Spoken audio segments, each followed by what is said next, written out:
Bon matin à tout le monde, bonjour. Ça me fait plaisir d'être avec vous ce matin. Puis j'espère que ma présentation va être dynamique pour pouvoir ouvrir agréablement cette belle journée. Merci aux organisateurs de nous avoir invités à venir vous présenter la démarche de la Ville de Québec, dans le fond, qui est assez globale pour la protection des bassins versants de prise d'eau. Donc, on concilie, ça va être une présentation qui va vous concilier des éléments de protection de l'eau avec de l'aménagement du territoire, mais dans un contexte assez global de protection.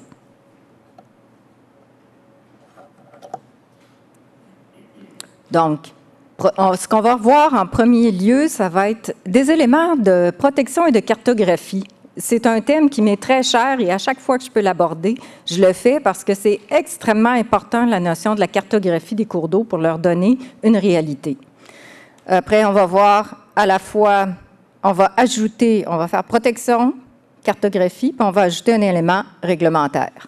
Puis, après, suivant l'élément réglementaire, on va venir parler du développement. On va parler du développement du territoire et vulnérabilité de la protection des sources. Donc, on va faire une espèce de boucle. Puis, au-delà de l'approche réglementaire, de quelle façon on peut travailler maintenant ensemble. Et, bien sûr, les facteurs de succès.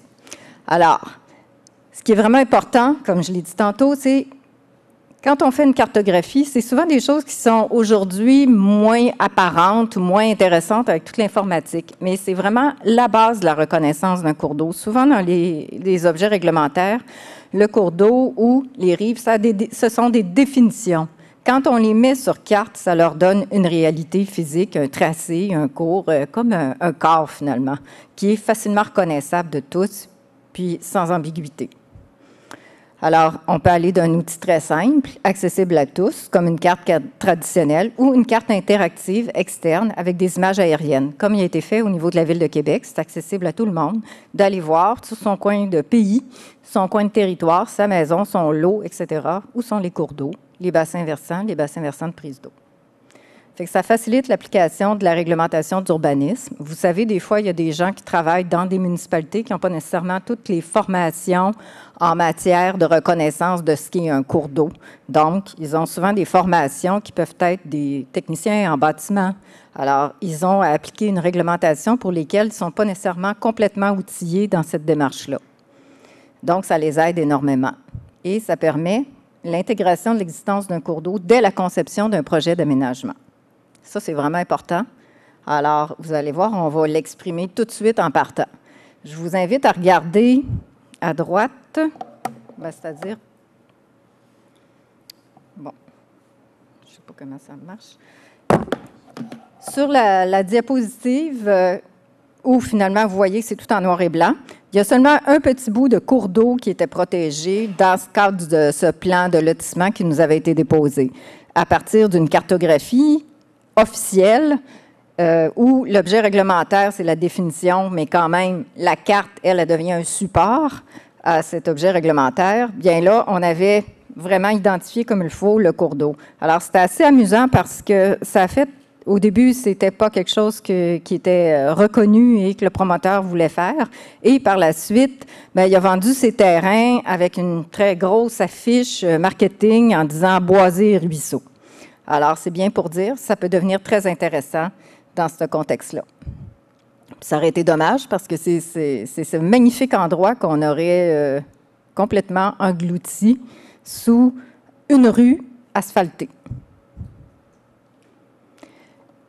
Je vais vous parler de l'échelle cartographique. Ça, c'est vraiment important aussi, puis ce n'est pas des choses souvent auxquelles on réfléchit. Puis, on a eu des exemples très concrets au cours de l'été.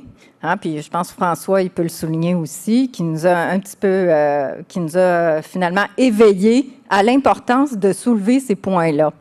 Donc, vous pouvez voir d'un côté une échelle cartographique, un 20 000. On délimite un bassin versant, mais là, vous voyez qu'on voit un cours d'eau principal, peut-être son affluent. Puis à côté, quand on prend une échelle beaucoup plus précise, comme une échelle 1/8000, qui est l'échelle à laquelle la Ville de Québec travaille, donc une échelle de précision cartographique, bien là, vous voyez que ce n'est pas le même niveau. On a presque tous les niveaux hiérarchiques de bassins versants. Ça ne donne pas le même niveau de protection. Puis si on dit qu'on va appliquer une réglementation, bien, ça devient très important. Parce que si on donne une réalité à ces cours d'eau-là sur une carte, bien, l'application réglementaire de la rive et les usages qui vont de pair, ce n'est pas la même chose. Donc, à quoi ça peut servir une échelle, un 20 000? Bien, c'est intéressant. On pourrait comparer, dans le fond, la hiérarchie des cours d'eau sur un territoire à une hiérarchie du réseau routier. Alors, si vous avez besoin seulement de vous repérer avec les grandes autoroutes parce que vous faites un atlas routier de la province de Québec, vous ne pourrez pas mettre toutes les petites rues en cul-de-sac. Alors, ça peut servir à ça pour illustrer des éléments sur de vastes territoires. Mais c'est une couche d'illustration, ce n'est pas une notion de précision à ce moment-là. Ça peut servir pour faire des grandes politiques ou un plan d'aménagement territorial sur un immense territoire. Par contre, quand on est à l'étape de l'émission d'un permis, de la construction d'un projet de développement, un projet de lotissement, de l'aménagement du territoire, bien, ça nous prend une grande précision parce que c'est une question d'équité envers tous les citoyens, que celui qui est sur le bord d'un cours d'eau qui est cartographié, puis celui qui serait sur le bord d'un cours d'eau pas cartographié, bien, ils n'auront pas la même application réglementaire, puis ça ne sera pas la même équité qui va leur être offerte en termes d'usage de leur terrain. Que ça soit sur un grand lot ou un petit lot, c'est la même logique, c'est une question d'équité. Là, j'ai mis, il y en a beaucoup de les règlements, là. Là, on ne fera pas une liste réglementaire, mais c'était seulement pour illustrer un ou deux points. Qu'est-ce que ça nous permettait de faire une échelle cartographique précise? Bien, comme je l'ai dit tantôt, ça facilite vraiment l'application équitable des normes à tous les riverains. Ça, c'est très important. Peu importe que vous ayez à faire un périmètre de protection, que vous ayez à faire l'émission d'un permis relativement à un usage, à des travaux en rive, bien, la précision vous aide beaucoup dans ça. Maintenant, on va passer de la cartographie, de la reconnaissance du cours d'eau à l'aide d'une carte, de la précision cartographique, de l'importance de l'application réglementaire en lien avec la précision cartographique. Maintenant, on s'en va à la délimitation des bassins versants. Délimitation des bassins versants avec la même précision cartographique à l'échelle 1/8000. Donc, aller chercher des grands bassins versants, des petits, des sous-bassins, tout le niveau hiérarchique. À vrai dire, le bassin versant, il peut être à l'échelle du projet de lotissement résidentiel. Il peut être à l'échelle d'un cours d'eau principal, comme il peut être à l'échelle d'un cours d'eau secondaire. Alors, toutes ces échelles-là sont possibles. C'est une sélection en fonction du besoin. Ici, c'est la carte de la Ville de Québec. Alors, pour ceux qui ne connaissent pas nécessairement notre territoire, l'eau à Québec, c'est omniprésent. Ça va du fleuve Saint-Laurent jusqu'au contrefort des Laurentides. Comme on a un territoire pentu, bien aussi, bien, ça descend. Hein? L'eau part des montagnes, elle descend jusqu'au fleuve Saint-Laurent. Tous nos cours d'eau sont des affluents du fleuve Saint-Laurent. On est extrêmement choyés, donc on a vraiment, c'est une richesse incommensurable sur le territoire de la Ville de Québec. On a grand intérêt à protéger, à respecter cette richesse-là qui fait toute l'occupation historique de notre territoire aussi. Parce que les cours d'eau, c'était comme des... Tantôt, on parlait des autoroutes ou d'une comparaison avec le réseau routier. Bien, les cours d'eau, c'était des chemins d'occupation du territoire parce que c'était des sources aussi d'alimentation pour les populations. Alors, on a 5 niveaux hiérarchiques de bassins versants, du fleuve Saint-Laurent jusqu'au tout petit cours d'eau sans nom qui a une résurgence d'eau souterraine et qui, lui, se déverse dans un petit ruisseau. Celui-ci se déverse dans un autre. Puis là, on commence à les nommer jusqu'à temps qu'on arrive au cours d'eau principal, donc nos grandes rivières qui, elles, se déversent aussi au fleuve. À quoi ça sert d'avoir une carte de bassin versant comme ça? C'est un travail immense. Le nombre d'heures de travail, on peut le compter en années pour faire cette cartographie, qui est toujours à raffiner aussi, mais c'est très long. Mais ça sert à beaucoup, beaucoup d'usages, notamment au plan de sécurité civile. C'est important, dans le cadre d'un plan de sécurité civile, qui est une obligation pour une municipalité, de savoir où l'eau s'en va. Hein? Passe par où, et combien, et quand, et par où. Pour les plans de drainage pluvial des grands bassins versants sur notre territoire, pour être capable d'accepter du développement, il faut être capable de savoir combien, c'est quoi la capacité support des cours d'eau et la capacité aussi des conduites à les recevoir, quelles sont les interventions qui doivent être faites sur les bassins versants en amont pour retenir les eaux, pour finalement arriver à avoir un moins grand marnage lors des événements de pluviométrie. C'est aussi important pour un plan de développement et d'aménagement d'avoir une carte de bassin versant parce qu'on pourrait y affecter aussi un indice d'imperméabilité pour chacun des grands bassins versants, des plus petits aussi, et dire, est-ce qu'il y a encore de la place pour accepter du développement dans ce cours d'eau-là? Est-ce qu'il est capable de le supporter? Et si on a l'intention de le faire, bien, quelles sont les mesures qu'on devrait mettre en place avant de permettre du développement pour respecter sa capacité support? Est-ce que ça va jusqu'à date? Oui? Maintenant, on passe à une autre. On a parlé tantôt, je recule, cartographie des bassins versants de l'ensemble du territoire. Excusez, je ne sais pas comment utiliser le pointeur, mais il y a 2 bassins versants qui sont illustrés et merci. Alors, ceux qui connaissent notre territoire se reconnaissent, hein, Jean? On reconnaît le bassin versant de la rivière Montmorency, puis on a le bassin versant de la prise d'eau de la rivière Saint-Charles aussi. Alors, c'est ce qu'on va voir sur l'autre diapositive. Donc, c'est en amont sur notre territoire. Donc, en bleu pâle, ce que vous voyez, c'est la cartographie des bassins versants des prises d'eau. Vous allez dire, pourquoi ils ont fait une cartographie des bassins versants de prises d'eau? Ah, bien, c'est parce qu'il y avait quand même un souci très grand de vouloir protéger nos sources d'eau brute. Et une des premières manières de le faire, comme je disais tantôt, c'est de donner une réalité. Si moi, je vous parle du bassin versant de la prise d'eau de la rivière Saint-Charles, ça ne vous dira pas grand-chose, surtout pas si vous ne connaissez pas notre territoire. Par contre, si je vous le mets sur une carte, je vous dis le nombre de kilomètres, qu'est-ce qui se passe, je vous documente ça avec des photographies, mais déjà là, ça va devenir une réalité pour vous, d'une certaine réalité. Alors, c'est vraiment un outil extrêmement important. Et je peux vous le dire parce que lorsque cette cartographie a été présentée aux membres du comité exécutif, ça a fait un déclic. Parce que l'idée, c'est de dire, oui, mais pourquoi il y a des zones de développement qui sont dans la partie en bleu, puis pourquoi il y a des zones de développement à venir qui ne sont pas dans la partie en bleu? Ah, bien, on dit parce que la délimitation en bleu, c'est les bassins versants de prise d'eau. Les bassins versants de prise d'eau, bien, vous allez nous expliquer qu'est-ce qu'un bassin versant de prise d'eau, ça a commencé comme ça. Donc, à partir de cette cartographie-là, le critère situé dans un bassin versant de prise d'eau est devenu un critère faisant partie de la grille multicritère pour l'analyse des priorités de développement.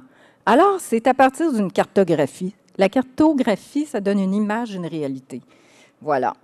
Donc, il y a toute une méthodologie à la Ville de Québec qui avait été développée pour savoir, bien, on a, disons, pour dire un chiffre, il reste 25 grands terrains à développer, hein, des nouveaux terrains. Il y a une grille multicritère qui est appliquée, dont des contraintes naturelles, la présence d'écoles, la présence des services communautaires, la desserte en transport en commun. Donc, quels sont les terrains qu'on devrait prioriser en termes de développement? Mais on a ajouté le critère est situé dans un bassin versant de prise d'eau. Puis ça, ce que ça a fait, bien, ça a fait en sorte qu'on développe maintenant une méthodologie pour mieux faire les projets qui sont situés dans les bassins versants de prise d'eau. Puis vous allez voir, c'est tout le reste de la présentation. Maintenant, c'est important de parler un petit peu de répartition. Puis vous allez voir pourquoi je vous amène là-dessus. Alors, à Québec, vous voyez sur la pointe de tarte, la partie en bleu, bien ça, c'est le bassin versant de la rivière Saint-Charles. Donc, ça fait 53 %. Le fleuve Saint-Laurent, même si c'est un immense bassin versant, on prélève pour 21 %. La rivière Montmorency, 16 % il y a les lacs des Roches et rivière des Sept-Ponts, 6 et l'eau souterraine, bien, c'est négligeable, c'est 4 % pour la Ville de Québec. Alors, quand vous voyez sur ces photographies-là, la photographie du haut, bien, vient illustrer les chutes Montmorency. Ça illustre pas tout l'immense territoire du bassin versant, mais c'est pour nous donner une idée. Alors, j'attire votre attention sur la superficie du bassin versant, qui est quand même extrêmement importante. On a prélevé en 2009 19,5 millions de mètres cubes d'eau pour environ 150 consommateurs. D'un autre côté, on a le bassin versant de la rivière Saint-Charles. Voyez-vous, on n'est pas dans la même... la photographie nous l'illustre. Ça, c'est le château d'eau. Vous avez le petit barrage qui fait en sorte que ça fait une retenue d'eau, puis l'eau est puisée là. c'est pas la même superficie, hein? 345 km², puis on alimente 276 000 personnes en 2009. Donc, on voit ces deux poids, deux mesures. Un immense territoire, puis là, on aurait pu rajouter des données de débit rattachées à ça. Hein, la Montmorency, Jean peut nous en parler, est extrêmement puissante comme rivière. C'est pas la même chose prélever de l'eau dans une rivière très puissante que prélever l'eau dans la photo du bas. Hein? Et ici, bien, ça vous permet aussi d'apprécier que sur ces bassins versants-là, dont les prises d'eau sont situées sur le territoire de la Ville de Québec, on n'est pas seul. Hein? Les bassins versants sont occupés. Il y a 10 municipalités. Des municipalités avec des territoires à développer. C'est normal, on ne fermera pas des municipalités qui sont situées sur des bassins versants de prise d'eau. Il y a des gens qui vivent là, c'est à respecter, c'est vraiment très important. Maintenant, on va faire ça comment? Ce qui est important aussi de considérer, c'est que ce sont des très beaux territoires. Il y a beaucoup de parties qui sont boisées, forestières et tout ça. Et la croissance, depuis les dernières années à Québec, elle a été extrêmement importante. Et il y a une étude qui nous dit qu'il y a eu 14 % d'augmentation dans le bassin versant de la prise d'eau de la rivière Saint-Charles. C'est pas rien, là, en quelques années. Puis 40 % de cette évolution-là de la croissance, donc des projets de développement, hein, comme on empiète avec un nouveau projet sur le territoire, ça s'est passé dans des zones de contraintes naturelles. Donc, c'est important de prendre ça en considération parce que si on veut protéger nos prises d'eau, bien, il y a quelque chose à faire. Et à chaque fois qu'on développe,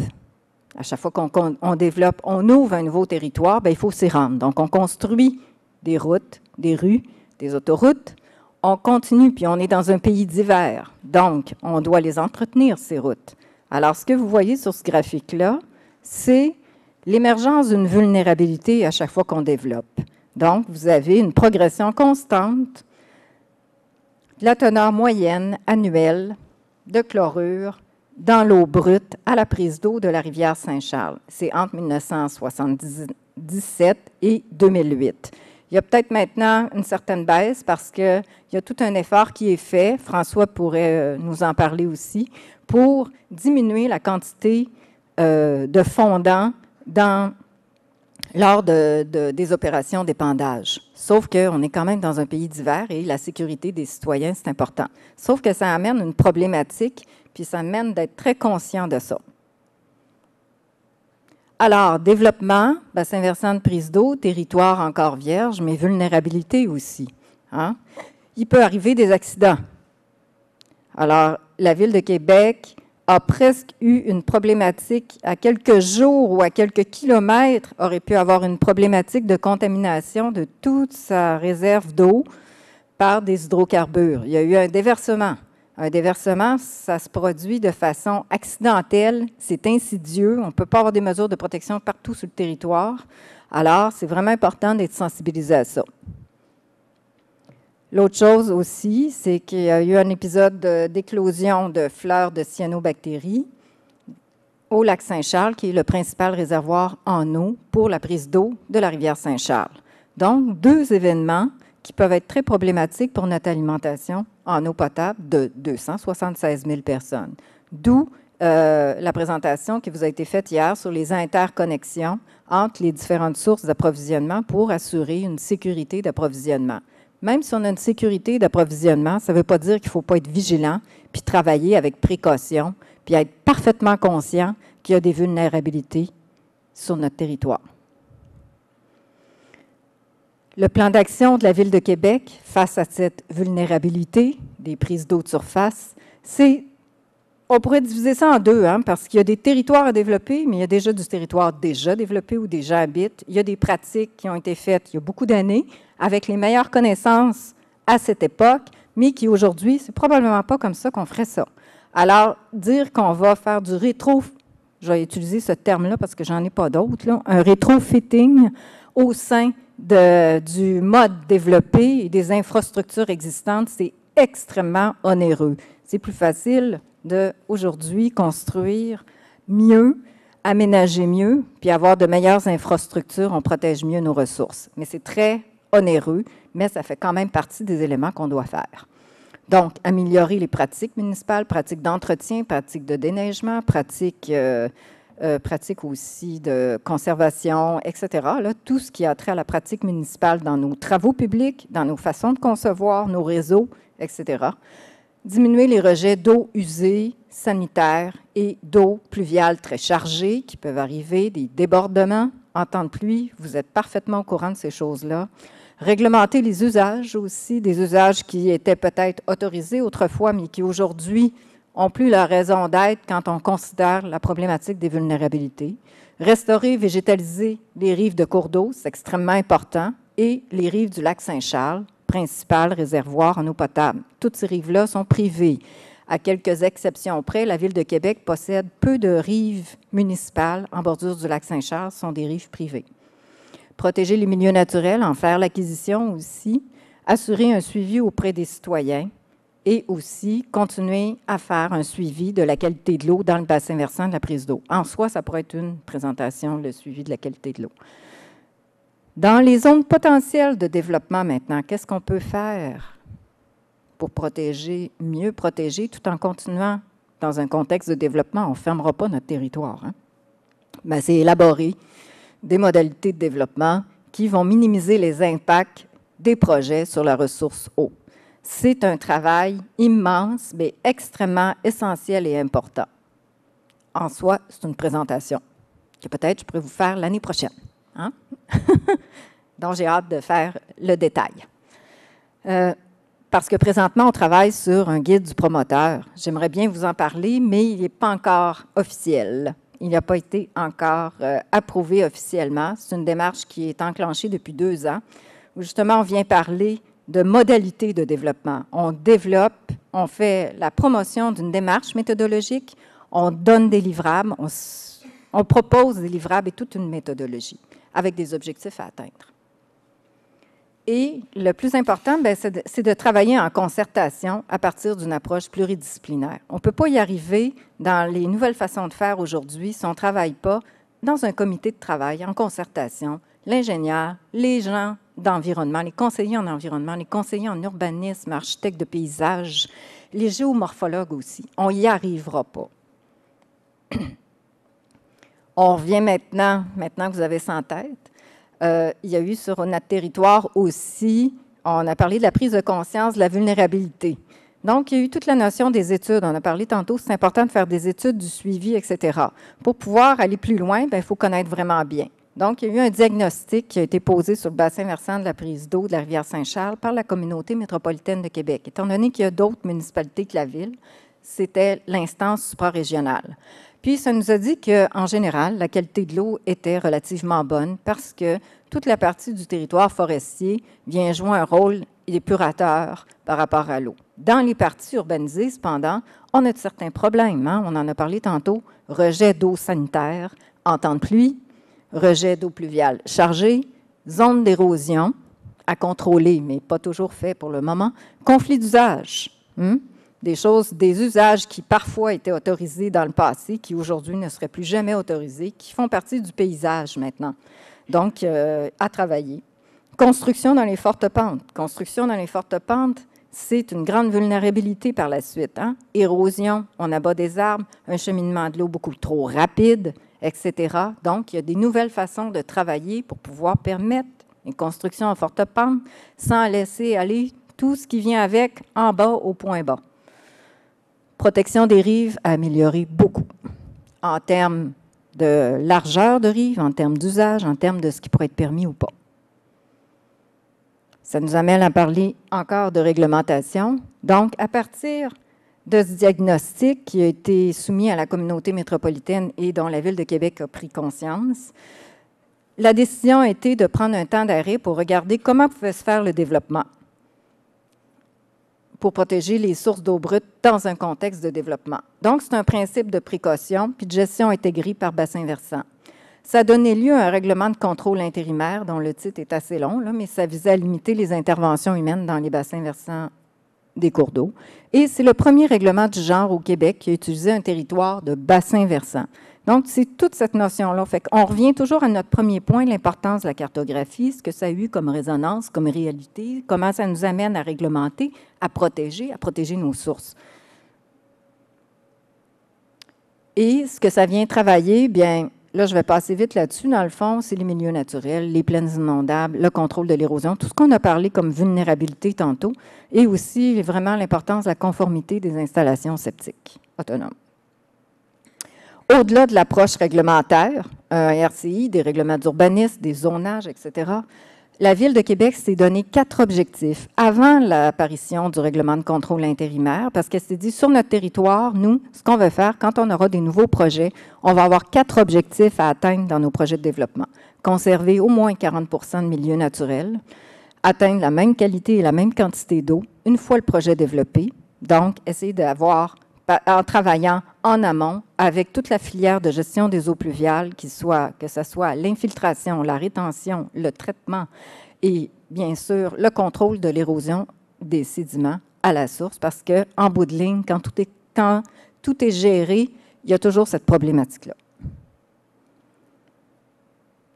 Alors, ça passe nécessairement, au-delà de la réglementation, ça passe nécessairement, comme on l'a dit tantôt, par des nouvelles approches d'aménagement qui vont intégrer la notion du bassin versant du projet. Là, on n'est plus à faire des immenses territoires. Là, si on travaille sur un projet de lotissement, on connaît son point bas avec tous les outils dont on dispose présentement, on peut faire un bassin versant de projet. Alors, c'est avec ça qu'on va travailler maintenant. Et aussi, le gouvernement du Québec, dans le cadre du lancement de son plan de gestion des eaux pluviales, exige aussi, lorsqu'il y a la construction d'un réseau d'égouts, de faire un bassin versant de projet. Alors là, ça sera plus, c'est quelque chose qui va devenir pratique courante au Québec. L'importance d'un travail pluridisciplinaire, l'intégration des disciplines. Des fois, moi, je vais dire, pluridisciplinaire, interdisciplinarité. Pluridisciplinaire, c'est plusieurs disciplines autour de la table. Mais ce n'est pas parce qu'on est assis plusieurs autour d'une table qu'on arrive à travailler ensemble. Donc, il y a toute une culture à développer d'interdisciplinarité. Et dans le cadre de l'atteinte des objectifs que je vous ai présentés ici, à cette diapo précédente, pour pouvoir conserver 40 % de milieux naturels, il faut que je travaille avec celui qui conçoive le plan d'aménagement. Puis pour pouvoir arriver à atteindre la même qualité, la même quantité d'eau, il faut nécessairement que je conserve beaucoup de milieux naturels et que je travaille avec le concepteur du plan d'aménagement pour être capable d'intégrer des ouvrages de gestion des eaux pluviales. Et puis, pour que je puisse arriver à contrôler l'érosion et les sédiments à la source, il faut que j'aie une très bonne entente avec le concepteur du plan d'aménagement pour savoir exactement où je peux intégrer mes ouvrages de contrôle. Alors, à la Ville de Québec, on est choyé parce qu'on est géré par une direction générale adjointe du développement durable. Peu de municipalités ont nécessairement une structure comme ça. Moi, je le présente parce que je trouve qu'on est choyé par rapport à ça, parce qu'on a développé une culture à l'interne qui est fixée dans notre organigramme, qui nous permet d'avoir cette interdisciplinarité. Donc, autant avec l'ingénierie, les travaux publics, le service du développement économique qui accueille les promoteurs, l'aménagement du territoire, le service de l'environnement. Alors, déjà là, on a cette culture d'entreprise qui nous permet de faciliter nos relations et la transversalité de l'information et aussi de la faire monter aux autorités via notre direction générale adjointe. Alors, c'est très intéressant et je vous le présente parce que j'en suis très fière. Les facteurs de succès, et c'est ma dernière diapositive, donc je termine avec peut-être 2 minutes de retard. Bon, vous me permettez 2 minutes. Quels sont les facteurs de succès dans toute l'approche que je vous ai montrée tantôt? On revient toujours à notre premier point, la cartographie, la précision de l'échelle, mais aussi la diffusion. Il faut que ça soit accessible, là. Pas que ça reste dans les bureaux de fonctionnaires. Plus ça va être diffusé, mieux ça va être. C'est un des meilleurs outils de protection. C'est un outil de connaissance et un outil de protection. La reconnaissance aussi de la valeur de l'eau comme étant une ressource collective. Pour ça, il faut être appuyé par nos autorités municipales qui en aient la conviction que c'est super important, terme québécois super important, de protéger l'eau. Que la Ville de Québec aussi joue un rôle de leadership et s'associe aux autres municipalités dans un partenariat, une concertation. Parce que pour pouvoir aller de l'avant, mettre de l'avant des nouveaux projets, développer des nouvelles approches, ça prend du temps.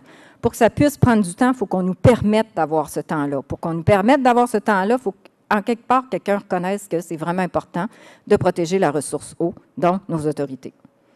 Ça prend beaucoup d'expertise, des études, il faut être rigoureux, parce qu'après, quand on diffuse ça, on n'a pas beaucoup le droit à l'erreur. Oui, peut-être, mais pas des trop grosses erreurs. Horizontalité et verticalité de la circulation de l'information, on en parlait tantôt. Un transfert des connaissances. On a fait tout ça, mais on ne peut pas le garder pour soi. Il faut le diffuser largement. Ça aussi, ça prend du temps et c'est vraiment important. Et mettre à jour des éléments qui ne fonctionnent pas nécessairement, donc se faire une rétroaction. L'interdisciplinarité, le partenariat, la concertation. L'approche intégrée par bassin versant, à mon avis, c'est la meilleure illustration qu'on peut y donner. L'innovation pour la protection. Merci beaucoup.